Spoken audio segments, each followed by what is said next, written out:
Muy buenos días a todos. El Museo Regional de Chiapas del Instituto Nacional de Antropología e Historia les da la más cordial bienvenida.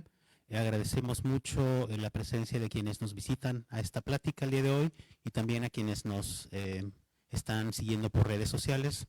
Queremos agradecer en especial a Ala Kolpakova por su visita esta mañana al museo para impartirnos la plática Historia Textil de Chiapas.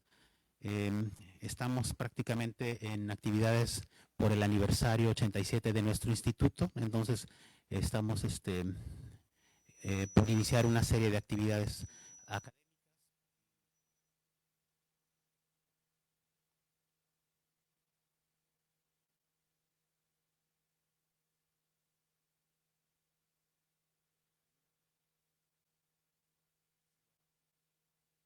Vamos a usar. ¿Ya? Sí, el mío está apagado.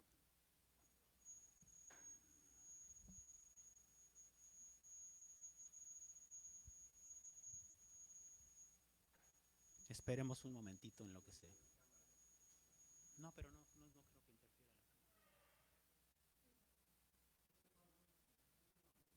Sí, no.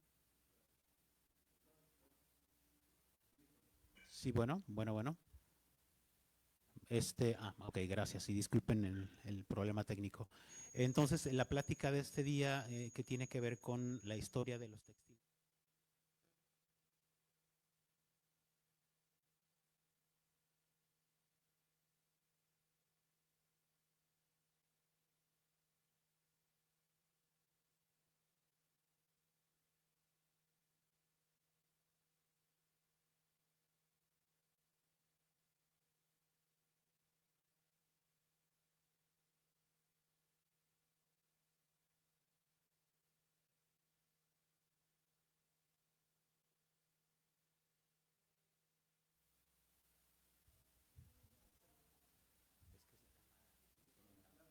Sí, bueno, sí.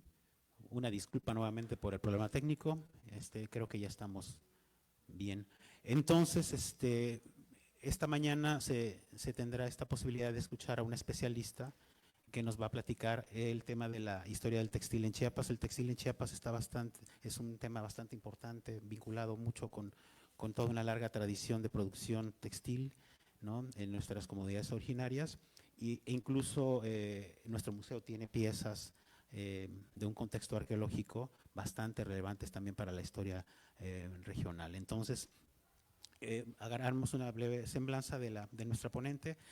Ala Kolpakova es filóloga por la Universidad Estatal de Voronezh en Rusia, maestra en Historia por la Universidad Autónoma de Chiapas, Universidad de Ciencias y Artes de Chiapas. Actualmente es investigadora independiente y colaboradora del Museo de las Artesanías de Chiapas, MUSART, y sus líneas de investigación se centran en los temas relacionados con los textiles mayas, al igual que la cerámica prehispánica de Chiapas y su iconografía. Entre sus publicaciones recientes se encuentran Historia de los diseños florales de Sinacantán, Chiapas, y Objetos de barro de Amatenango del Valle en la Casa Museo Nabolom de San Cristóbal de las Casas, Chiapas. Sin más, damos la bienvenida a la doctora. Gracias.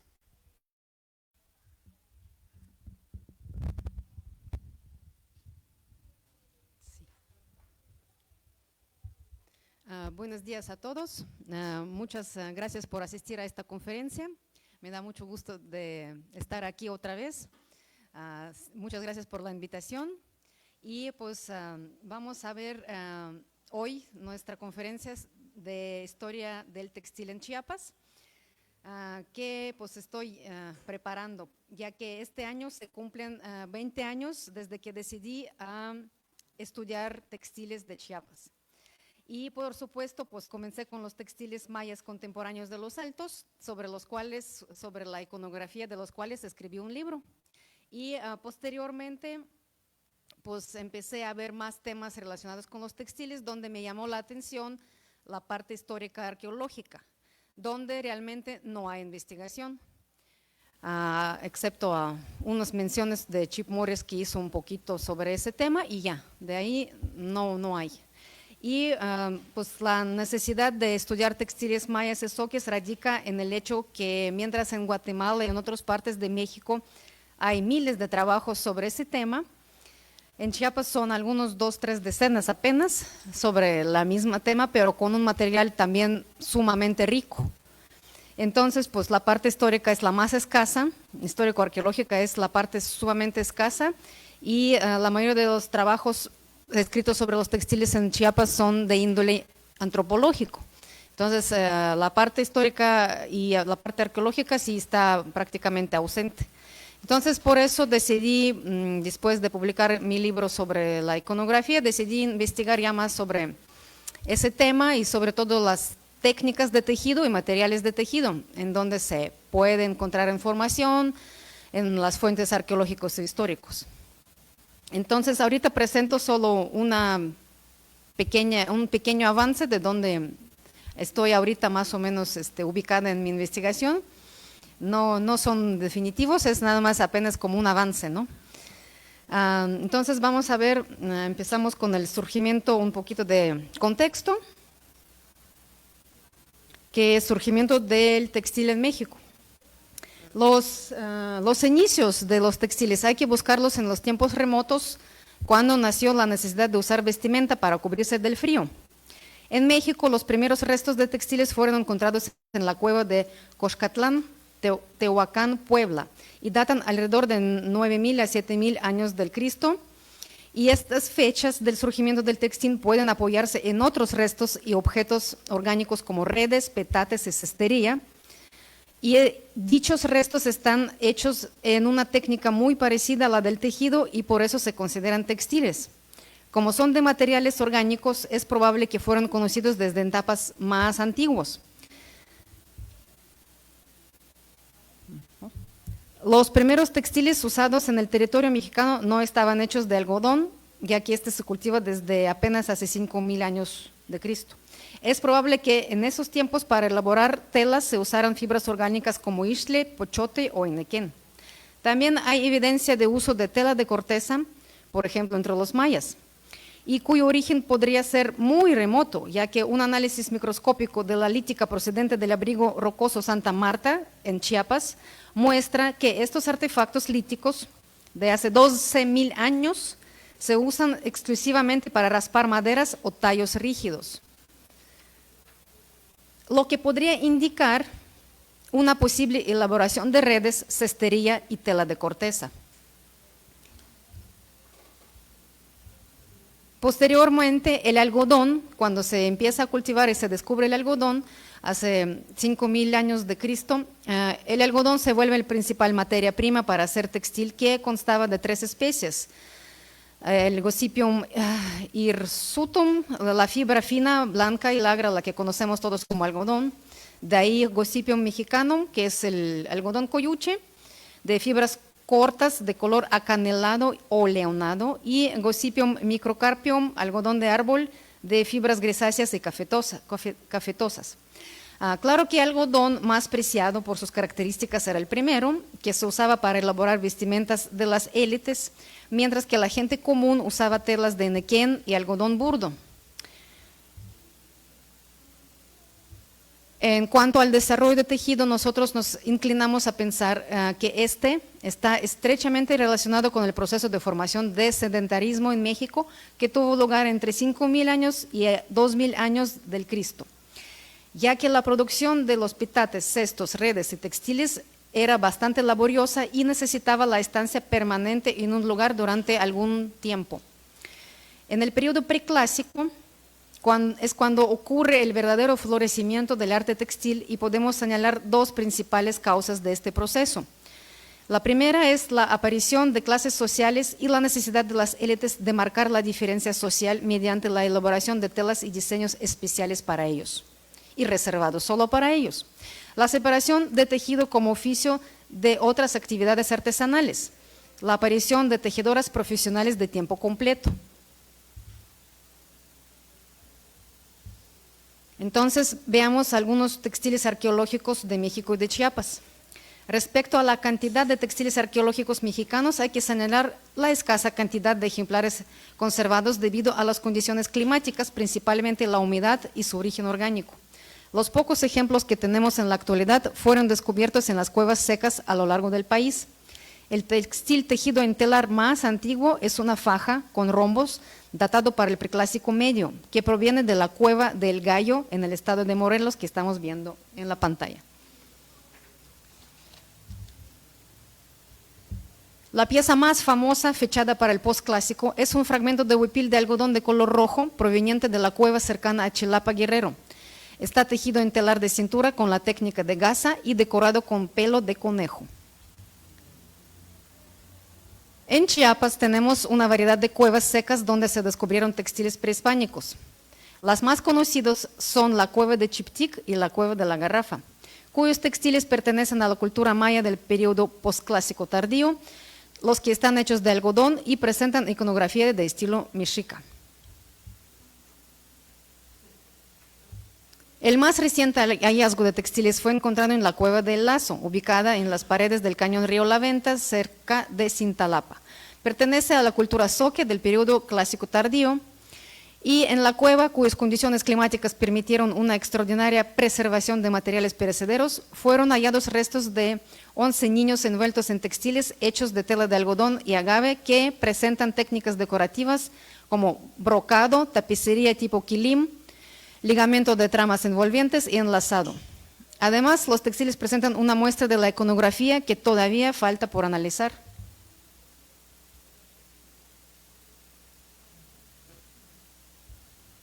También contamos con ejemplos de textiles mayas prehispánicos de Yucatán. La colección… esto y esto.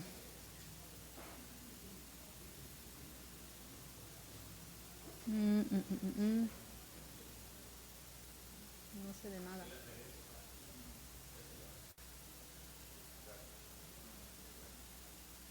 Ajá, y de ahí era esta. Ahí está ya. Ajá. También contamos con ejemplos de textiles mayas prehispánicos de Yucatán. La colección más amplia de restos de textil proviene del cenote de los sacrificios de Chichén Itzá del postclásico tardío, donde fueron rescatados alrededor de 300 fragmentos de textil de diferentes dimensiones. Gran parte de estos fragmentos fue estudiada por Emil Jauregui en 1933, pero nunca se publicó y hasta la fecha no hay ningún estudio completo de dicho material. La materia prima de la que se hicieron estos textiles es algodón de textura diversa debido al uso de hilos de distinto color y calidad. Presentan varias técnicas de tejido como tapicería, sarga, terciopelo y gasa. También hay ejemplos de bordado y brocado. Son telas muy delgadas, acordes para el clima caluroso de Yucatán, que usaban para reflejar el estatus más que para servir como vestido en sí. Según las fuentes arqueológicas como murales, estelas, cerámica y códices, las telas que se usaban en México prehispánico no se resumían solamente a la vestimenta, sino también se usaban para tapizar paredes, tapetes y cobertores, manteles, toallas, servilletas, entre otros usos. Los textiles también se usaban como herramienta para elaborar cerámica, ya que podemos observar sus huellas en las impresiones que presentan los restos de cerámica procedentes de varios lugares de México. Por ejemplo, entre los más antiguos están los tepalcates que contienen impresiones de textiles y cuerdas fechadas para el preclásico temprano y que fueron encontrados en la costa del Pacífico de Chiapas, en la región de Mazatán. Los textiles con los cuales se hicieron estas marcas son muy delgados y finos, con una gran separación entre hilos de tejido sencillo o cruzado. Estos ejemplos indican que para el preclásico temprano, la técnica para fabricar textiles estaba bastante desarrollada y ya era posible hacer telas finas, adecuadas para un clima caluroso de la costa. Además, la producción textil ya era de tan magnitud que permitía que las telas viejas se podían usarse para la fabricación cerámica. En el territorio maya de Chiapas hay evidencia de impresiones de textiles en diferentes materiales provenientes de Palenque y Lagartero. Presentan textiles de tejido sencillo según lo recopiló Morris. Gracias al desarrollo de actividades como pintura y escultura, en el presente podemos ver y disponemos de numerosas imágenes de la vestimenta de la élite de México. El área maya contiene una rica información sobre el uso textil en los tiempos prehispánicos. El ejemplo más difundido son las estelas, dinteles y estucos de Yaxchilán, Bonampak y Palenque, donde podemos apreciar la rica vestimenta festiva de la élite maya del periodo clásico.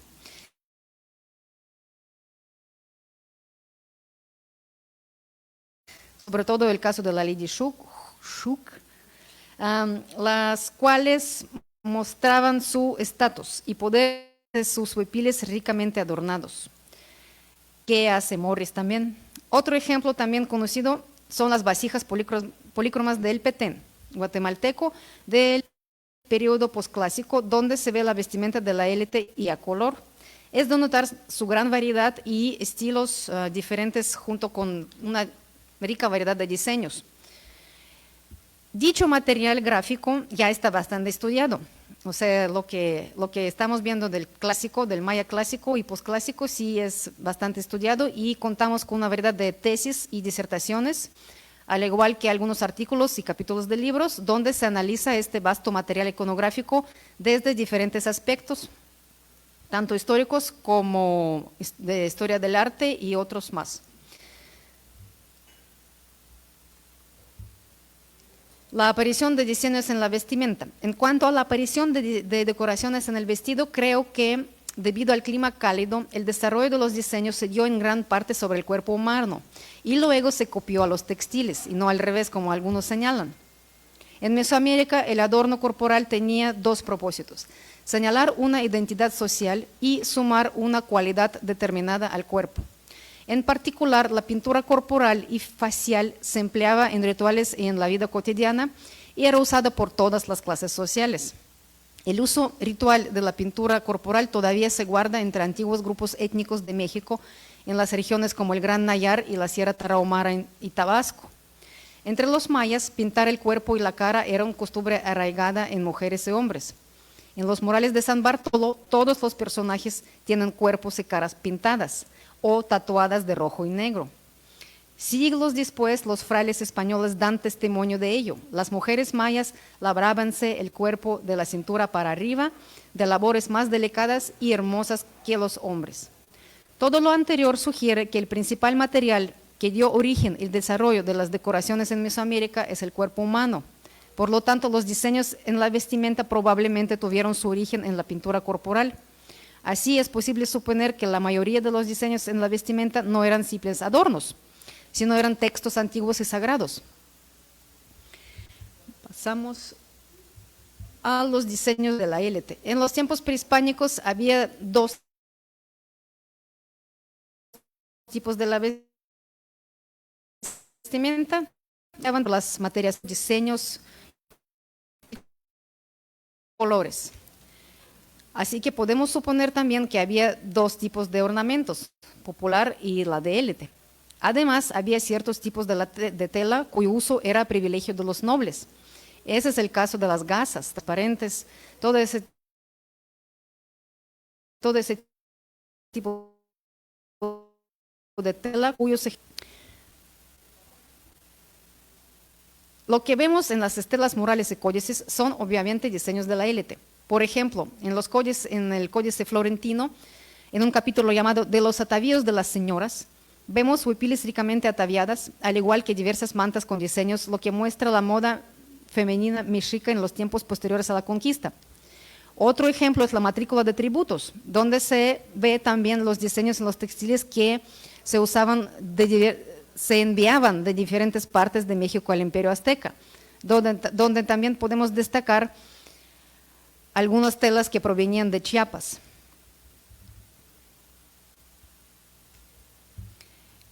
Es evidente que la élite transformó algunos diseños dándoles formas más llamativas y extravagantes. Al mismo tiempo agregó nuevos diseños exclusivos para sí misma. Un ejemplo representativo de estos nuevos diseños es el cuatrifolio, el símbolo de la cueva que en los textiles mayas del periodo clásico aparecía con una estera en su interior. Dicho diseño era un símbolo político de uso general y se ponía en la vestimenta de ambos sexos para legitimar el derecho a gobernar, después de realizar la entronización en una cueva sagrada que era representación del inframundo. También es el caso de la greca escalonada. Es un símbolo de la tierra que representa el concepto cueva-montaña, que al estar plasmada en la vestimenta femenina hacía alusión a la fertilidad de la mujer. Además de estos diseños, había otros relacionados con la tierra y el agua, como los racimos de uvas, serpientes de agua y representaciones de rostros de deidades como Chac, Tlaloc o Itzamná. Todos estos eran de uso exclusivo de clase gobernante por los mensajes del poder que se transmitían. Por ello, después de la conquista, los diseños de LTC desvanecieron junto con esta. Como se puede ver, Chiapas es una región de gran importancia para la historia de la producción textil en México, puesto que cuenta con bastante evidencia arqueológica, la que se presenta desde hace más de 12.000 años. También es de notar el gran desarrollo de la producción textil, que se observa tanto en las técnicas del tejido como en diferentes tipos de las decoraciones empleados para embellecer la rica variedad de vestimenta de la élite maya. Dicho desarrollo fue interrumpido por la conquista, y desde entonces se ha ido en declive en gran parte del estado, a excepción de algunas regiones de Chiapas donde todavía se tejen en telar de cintura, como es el caso de los mayas tzotziles y tzeltales de los Altos de Chiapas. Para saber más sobre el tema pueden consultar mi libro Diseños Mágicos, que se venden en diferentes librerías de Tuxtla y San Cristóbal. Muchas gracias.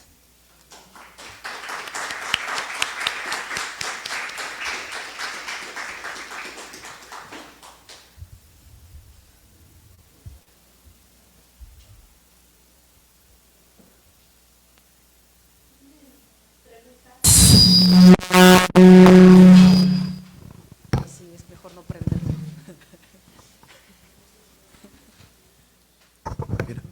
Fíjate que yo he escuchado varias veces sobre el uso del pochote o pochota. Y a lo mejor debe ser una confusión mía porque siempre lo relaciono con la pochota de Chiapas, o sea, la ceiba, y particularmente la ceiba petandra, que da una fibra en particular. Tiene un nombre en especial la fibra, no recuerdo cuál es, pero debe ser una especie del cual yo no he sabido, porque hay referencia de eso, que se utilizaba la fibra de la pochota, del capoc, le llaman capoc a esa fibra. He escuchado la mención, de hecho hay una tesista de la doctora Sofía Pinzemín, Cristel, a lo mejor la conociste o oíste mencionar su tesis. Bueno, en su tesis ella menciona que la gente de Carranza también habla sobre el uso de la fibra de la pochota para elaborar textiles finos. Entonces, las especies que yo conozco dan el capoc, pero es una fibra muy quebradiza, no permite formar hilos largos. Es a esta pochota o pochote al que te refieres en tu ponencia. Esa sería una cosa. La otra es, fíjate que con respecto a los textiles de la garrafa, hay discusión sobre la cuestión étnica o quiénes la produjeron. Los que descubrieron o los que los trabajaron en María Elena Landa en particular, que era un equipo maravilloso que analizó los textiles de la garrafa y que hay aspectos técnicos ahí muy importantes sobre hasta cuántos hilos lleva cada tela, si fueron hechas de tantos lienzos, porque bueno, y además qué tipo de colores fueron incluidos, porque están pintados los textiles estos. Ellos afirman que estos textiles de garrafa son mixtecos. Nosotros decimos que mixtecos siempre y cuando, porque uno se pregunta inmediatamente, ¿qué están haciendo los mixtecos trepados en las iconografías relacionadas directamente y son muy parecidos a la tradición mixteco Puebla de los códices? Y toda esta tradición pues también es digamos, mexica o premexica quizá, son del posclásico por supuesto. Pero entonces decíamos, deben ser textiles mixtecos, la iconografía en estos textiles no estaba en boga acá, y sí estaban, fíjate que. Y entonces por eso yo me atrevo a mencionar que los usuarios de la cueva del Valle en Siltepec fueron en realidad chiapanecas, quizá asesorados con tlacuilos de esta gente que se dedicaba a la elaboración de códices de la región oaxaqueña, ¿no? Bueno, y yo escucho que tú dices que son mayas. ¿Qué opinas de esta? ¿Son mixtecos? ¿Son chiapanecas? ¿Son mayas? ¿O todavía te falta profundizar ahí? Y luego lo de la pochota o pochote, que de la fibra esta. ¿Será una especie distinta a la que conocemos, por ejemplo, para el centro de Chiapas? Por ejemplo, las pochotas se usaron para los centros de los pueblos en la región central.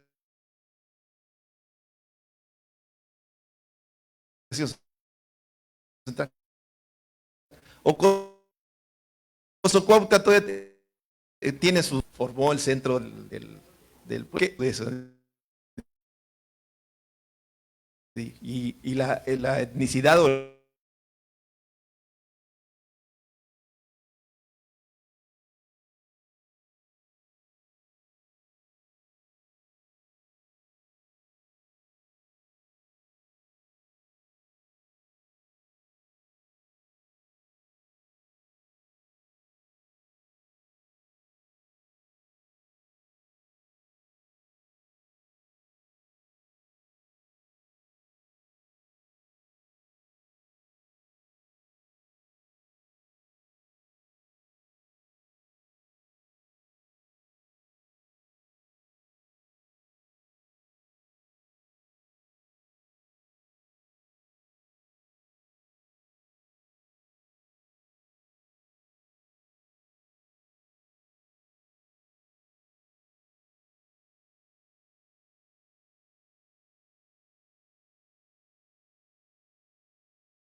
De que se hizo informe porque lo hice yo. ¿Dónde está? No lo sé.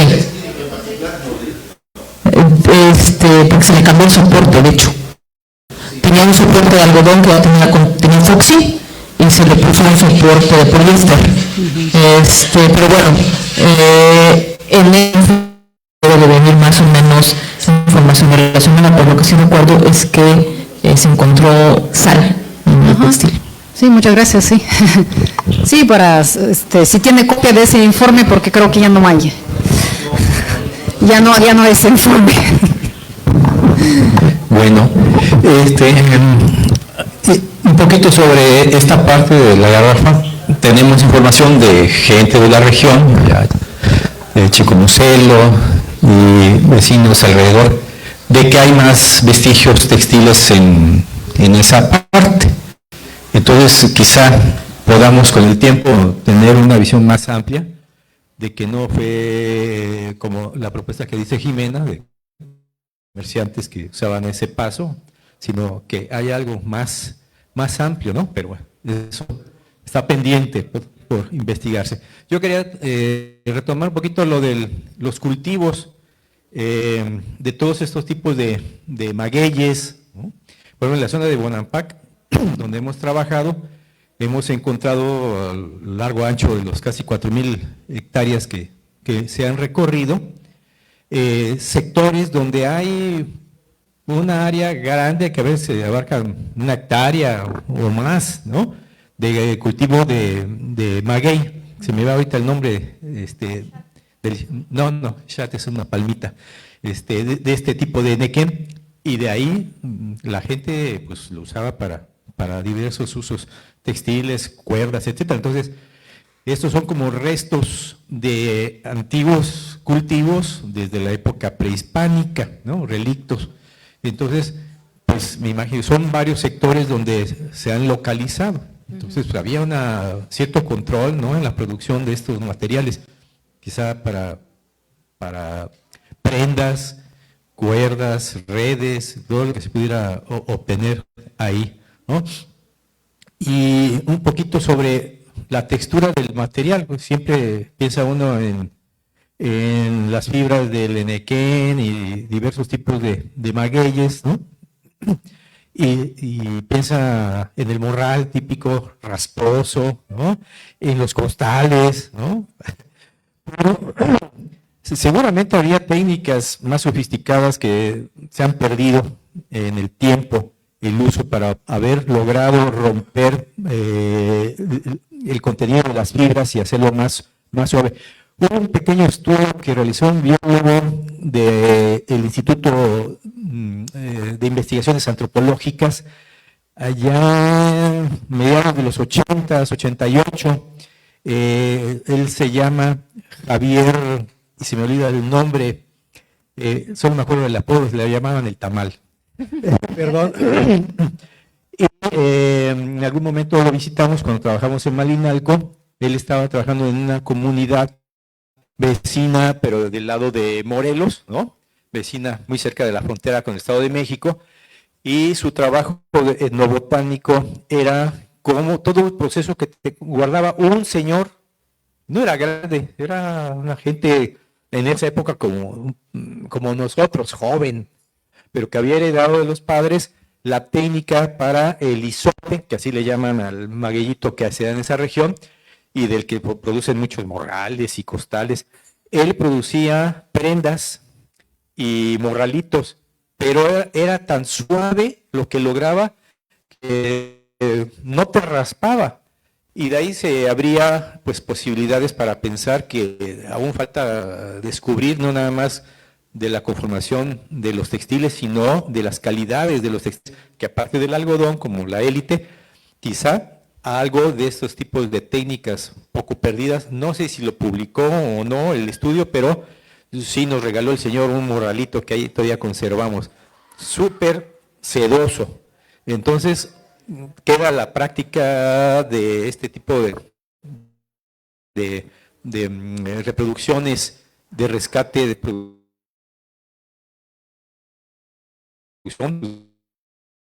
para para entender otros procesos de la población en la época prehispánica. Bueno, ese. Sí, efectivamente, pues sabían trabajarlo y sabían de qué tipo de maguey salía fibra mucho más suave y del cual salía mucho más rugosa.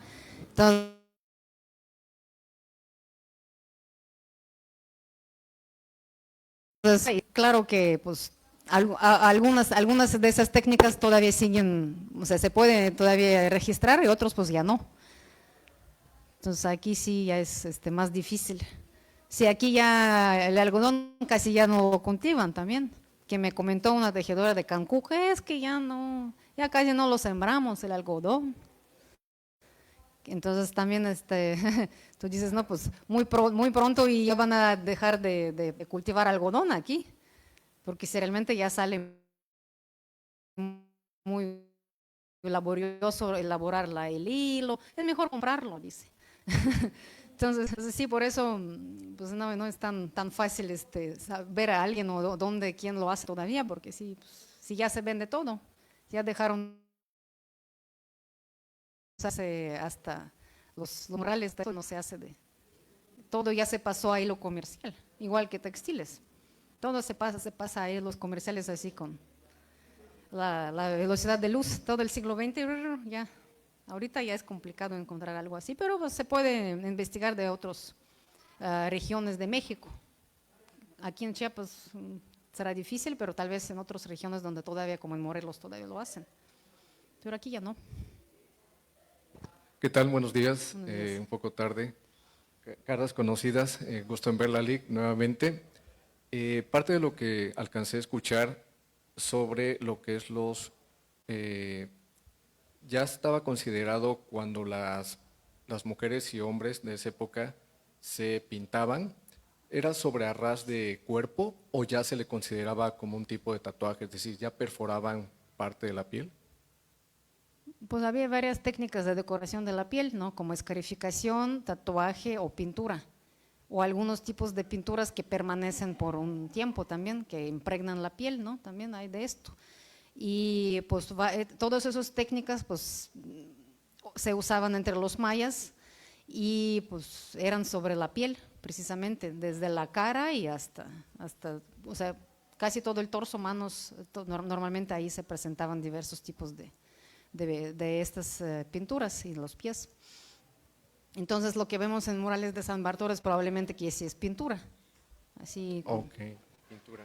Este tipo de pintura supongo que era natural, era orgánica, y también supongo que uno de los principales figuras, íconos que se plasmaban de acuerdo al libro de diseños mágicos, eran también rombos, pero había un elemento más frecuente que se tatuaban, es decir, aparte del rombo puede ser que se tatuaban figuras o elementos circulares, estrellas.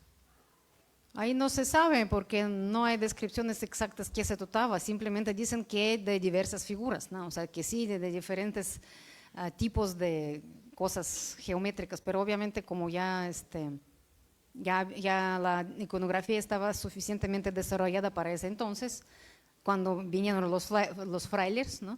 Entonces ahí sí podemos suponer que le ponían de todo.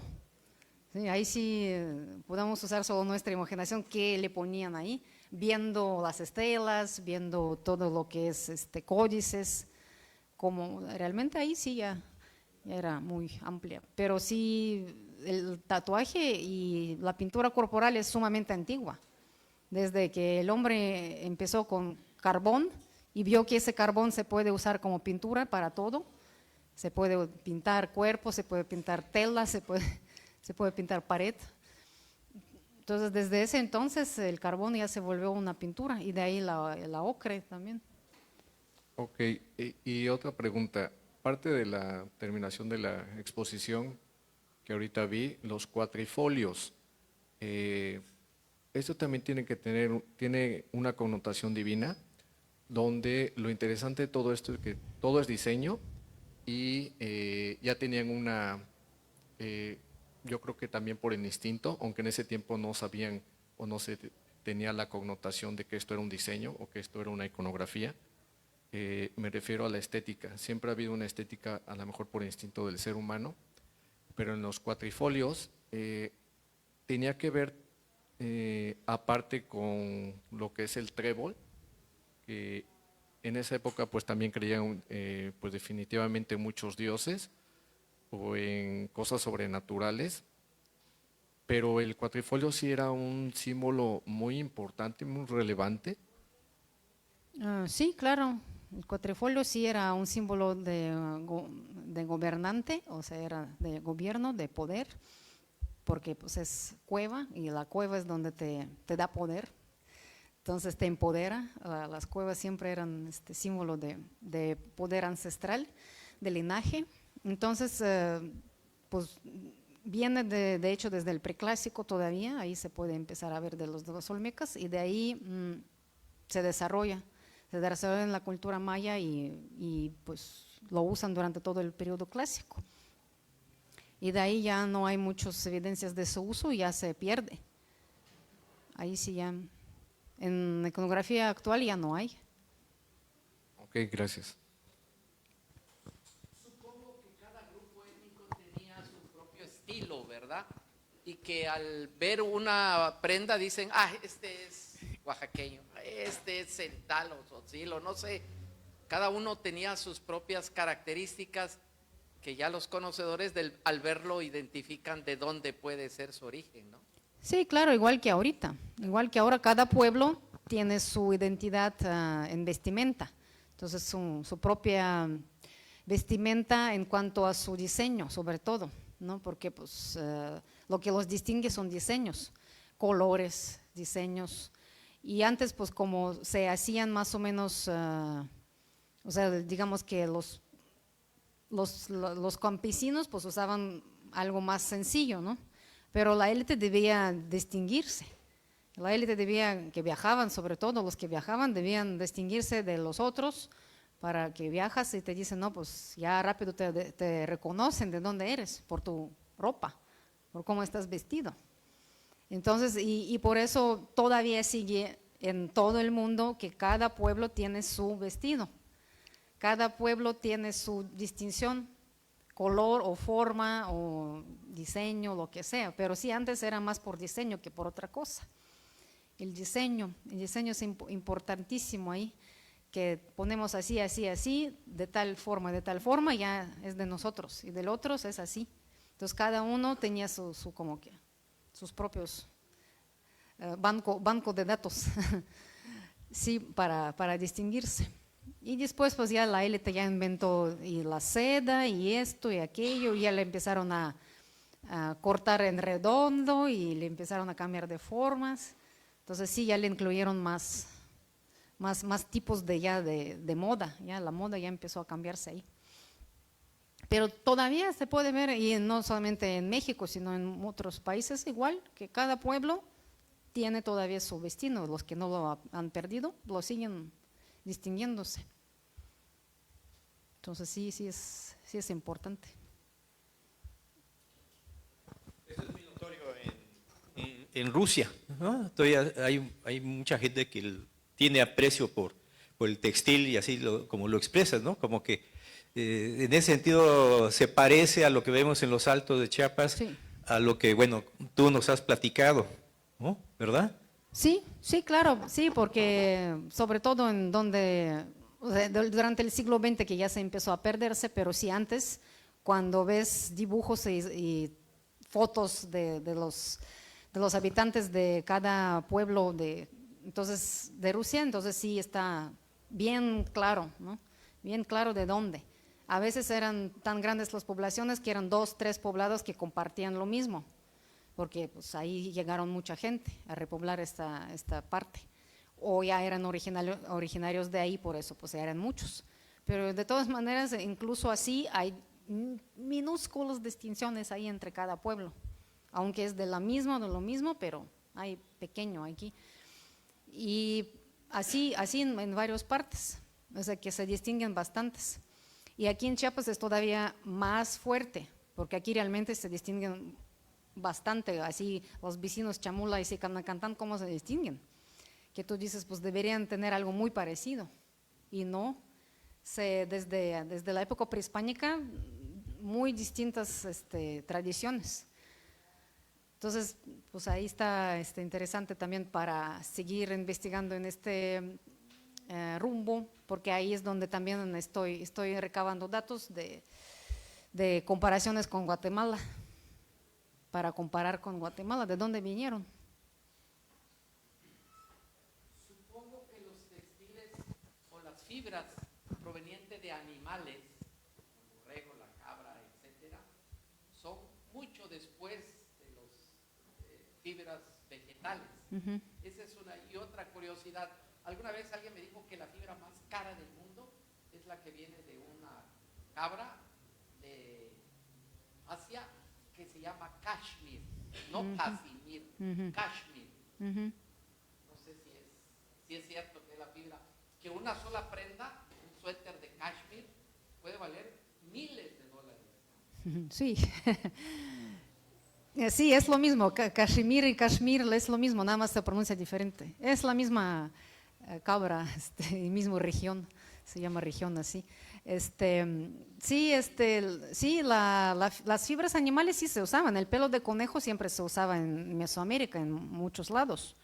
Y obviamente que el borrego y la cabra pues no son locales, los trajeron los españoles. Entonces pues también se empezó a usar esas telas para climas fríos de los Altos de Chiapas. Sí les gustó mucho la tela, porque el pelo de conejo pues es muy difícil de recopilar. ¿Cuántos conejos necesitas? Pero aquí con un borrego ya te sale bastante lana. Entonces por eso sí, realmente les gustó mucho el borrego y lo adoptaron hace ya sus 500 años y lo usan bastante en elaboración de telas. Y el conejo, eso era digamos, la materia prima prehispánica como lana. Y obviamente el pelo de perro es lo que mucha gente no lo toma en cuenta, pero sí habían también uso de pelo de estos animalitos, sobre todo en el norte donde había perros, o sea, eso se registra mucho allá en Estados Unidos y Canadá, donde el perros grandes de pelo largo sí se usaba muchísimo para tejer. Entonces aquí en México hay que ver que si había perros peludos o no en el norte. Sí, los chihuahuas, ajá. Sí, porque esa también es otra opción, pero ya más al norte donde había perros de razas con pelo largo. Aquí pues eran los xoloescuincle, era peludo, ¿no? No tenía pelón, sí, no tenía nada de nada. Entonces sí, de aquí, digamos, aquí ya son razas más que no tengan pelaje. Pero sí, cualquier animal que tiene, como los gatos, que hay mucha gente que teje con pelo de gato en Rusia. En Rusia, como los gatos están por todas partes y todo el mundo los tiene, entonces mucha gente aprovecha cuando los cepillan. Entonces mucha gente lo recopila, los que saben tejer y hacer hilo, le hacen hilo del pelo de gato. Y es muy, muy calientito y muy fino. Pues el cashmere o cashmere, o como quieran llamarlo, hay muchos nombres. Ese sí es uno de los más caros, ¿sí? Cashmere, pero pues también el pelo de camello también es muy caro y también es muy fino. Y también proviene de allá donde hay camellos. Digamos que eso también es una de las fibras animales que es cara y conocida por su calidad y textura fina y su aporte al calor, o sea, para conservar el calor. Digamos que aquí en México no es muy relevante porque hace calor. Entonces aquí no se conoce mucho de esas fibras porque pues, aquí se usa más gasa que otra cosa. Sí, entonces aquí se conoce más y se elaboraba más gasa y tela simple por no estar a tan bajas las temperaturas. Y sí hacían telas acolchonadas, pero con algodón. Gruesas así, colchas, pero de algodón. ¿Alguien más?